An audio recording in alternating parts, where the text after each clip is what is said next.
છેલ્લા કેટલાય સમયથી ખોડલધામ ટ્રસ્ટના ચેરમેન નરેશ પટેલ તેમજ જેતપુર જામકંડોરણા વિસ્તારના ધારાસભ્ય અને સહકારી ક્ષેત્રના આગેવાન જયેશ રાદડિયા વચ્ચે ગજગ્રાહ ચાલી રહ્યો હોય તે પ્રકારની વાતો વહેતી થઈ હતી। ત્યારે ખોડલધામના આંગણે લેઉવા પટેલ સમાજના કાર્યક્રમમાં બંને અગ્રણીઓ એકબીજાને ગળે મળતા જોવા મળ્યા હતા। ત્યારે મીડિયા સાથેની વાતચીતમાં જયેશ રાદડિયાએ જણાવ્યું હતું કે જયેશ રાદડિયા હોય કે ન હોય, ખોડલધામ હતું છે તેમજ રહેશે। ખોડલધામ સમાજનું મંદિર છે।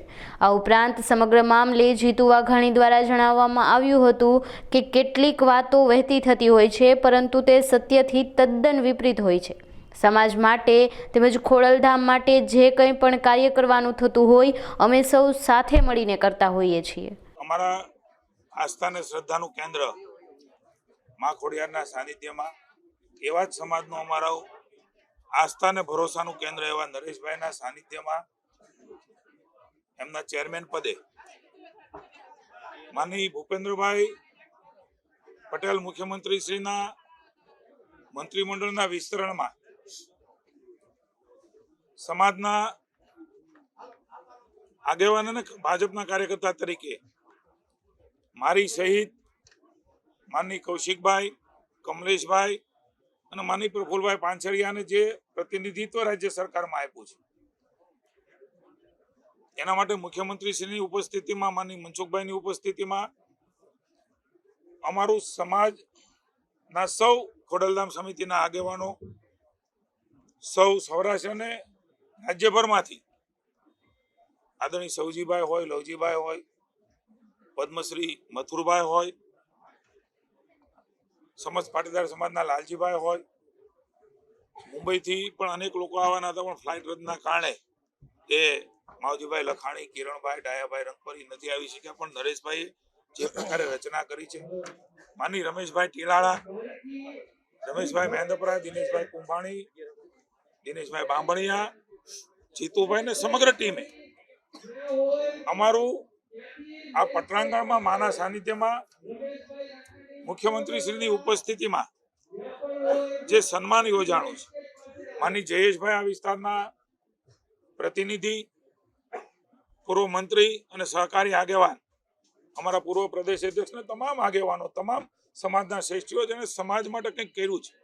આ ધામ એ આધ્યાત્મિકતાની સાથે આરોગ્યલક્ષી કેન્સરની હોસ્પિટલો બને, અલગ અલગ આધ્યાત્મિક સ્થળો ઉપર ત્યાં રહેવાની સગવડતાઓ થાય, શિક્ષણમાં જરૂરિયાત છે એને મદદ થાય, ખેતીમાં જાગૃતિ આવે અને ખાસ કરીને સમગ્ર લેવા પાટીદાર સમાજ એનું સંગઠન બને અને સંગઠન થતી સમાજનું ઉત્થાન થાય ને સમગ્ર સમાજ, માનનીય નરેશભાઈ ખૂબ સરસ વાત કરી, 18 વર્ણને સાથે રહીને ચાલનારા ખોડલધામ કાગોડ ટ્રસ્ટ હું આભાર માનું છું। માનનીય નરેશભાઈ પટેલ અને સમગ્ર ટીમનો અનેક વખત દર્શન કરવાનો મોકો, એમની સાથે બેસવાનો મોકો મળ્યો છે, પણ આજે 15-20 હજારથી પણ વધારે લોકો આપ જોતા હતા, લોકો ઊભા હતા સવારે વહેલી સવારથી।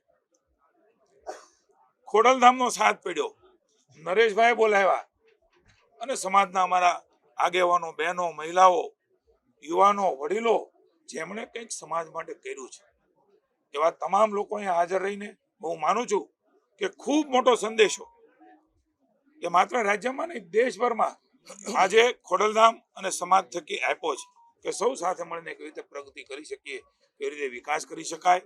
અમારા સન્માન માટે હું ઋણ સ્વીકાર કરું છું આદરણીય નરેશભાઈનો, સમગ્ર સમાજનો, અને ભરોસો પણ આપું છું સમાજના દીકરા તરીકે સારામાં સારું થાય એ પ્રકારના કામો અમે તમામ મંત્રીશ્રીઓ, મુખ્યમંત્રીશ્રીના માર્ગદર્શન નીચે આપણા યશસ્વી વડાપ્રધાન જેમણે ગુજરાત અને દેશને સવાર્યું છે, આગળ લઈ ગયા છે, એવા નરેન્દ્રભાઈનો પણ ઋણ સ્વીકાર કરીએ છીએ, નડ્ડાજીને અમિતભાઈનો પણ ઋણ સ્વીકાર કરીએ છીએ, ખાસ કરીને જગદીશભાઈ વિશ્વકર્મા જે નવા હમણાં જ પ્રમુખ ભાજપના બન્યા છે,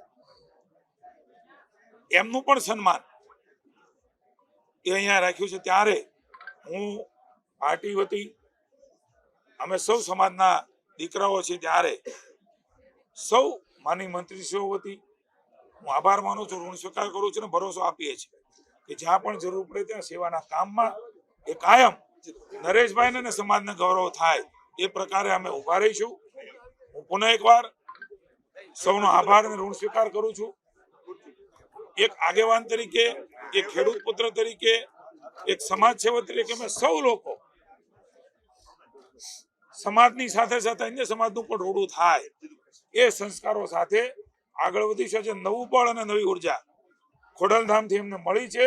માનું સાનિધ્ય અને એના દર્શન કર્યા છે ત્યારે સમગ્ર વિશ્વની અંદર મા ભારતીય વિશ્વગુરુના સ્થાને બેસે એવો પ્રણીને નરેન્દ્રભાઈ આગળ વધી રહ્યા છે. ત્યારે એમાં જેટલી પણ ક્ષણ ખપાવી પડે એ ખપાવવા માટે આદરણીય નરેશભાઈના વડીલોના આશીર્વાદ સાથે, મારી પાર્ટીના અને મુખ્યમંત્રીના આશીર્વાદ સાથે અમે આગળ વધીશું.